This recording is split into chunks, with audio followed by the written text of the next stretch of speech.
are 3/4 of what they are for a single detached house. The attic, the ceiling grant is the same because it's got the same ceiling area. The foundation walls are 3/4 of what they are. If you've got a row condo or something, and if it's a middle unit, then it's half because you have 2 common walls and 2 exterior walls. And so mine is actually an up-down duplex. So just have one ceiling but 4 walls.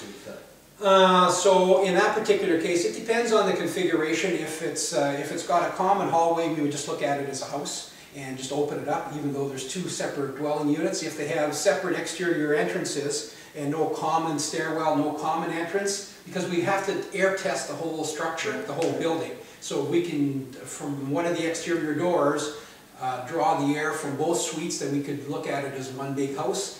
Otherwise, we would have to do 2 separate blower door tests and then look at the integrity of the ceiling floor interface, because that's where, just flipping on sideways, that would be like a common wall or a common floor in this particular case. I'm more interested in the grants. Would I get double grants? I got 2 furnaces, 2 water heaters.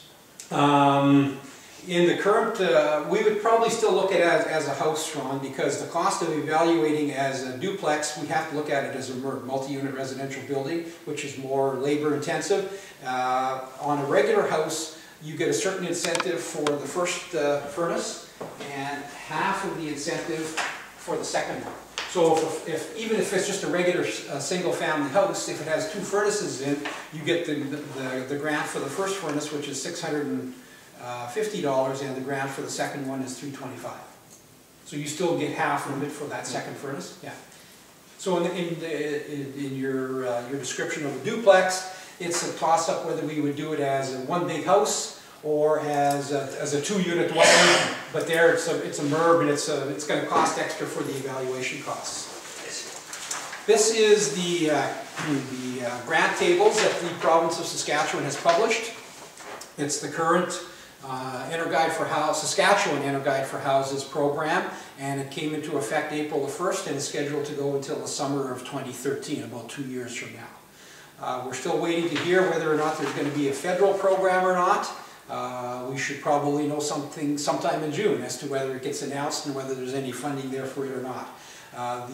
This is on the Sunridge website. If you go to sunridgegroup.ca and to the EnerGuide program, it'll all be on there. And again, these are available from our office or anywhere else. And so if we just pick a few things, this first panel here is basically on heating systems, whether it's a natural gas furnace, an oil furnace. There's some stuff in here for geothermal systems if you don't have access to natural gas. The middle panel's got domestic hot water and ventilation systems. You get an incentive for putting an HRV in if you just have an exhaust-only ventilation system. Then there's attic insulation, basement wall insulation, exterior main floor wall insulation, crawl spaces, windows and doors. Something new to the program that hasn't been there before was light fixtures. If you install 3 or more Energy Star light fixtures, you get a small incentive. I think it's $45. If you put in Energy Star clothes washers or dryers or natural gas dryers, you get some incentives for doing that as well, something that hasn't existed in previous programs. So there's a whole bunch of different things here that have some incentives tied to them. So the numbers that you see up here are not quite correct because they're from the last program. This grant table has got all the current information in it as to what has incentives tied to it and what those incentives are. Okay. Any questions? Any more questions?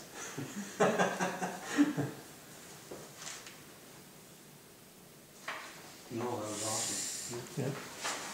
Okay. So again, if you don't know what to do, whether you get any grants or not, it only costs the net to you is $150. The real cost of the evaluation is, you need to get the evaluation prior to starting the work, or any work you do prior to that you won't get credit for. So that's the first thing.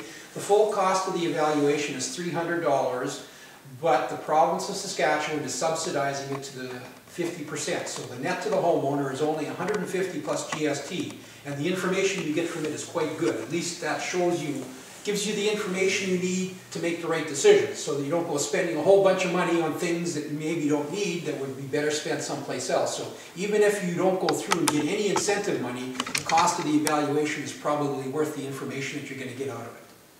Now, if you get some incentives as well, that's just over and above the savings you're going to get from doing those upgrades and everything else like that. So certainly the evaluation is quite valuable. Thank you very much. All right, thank you.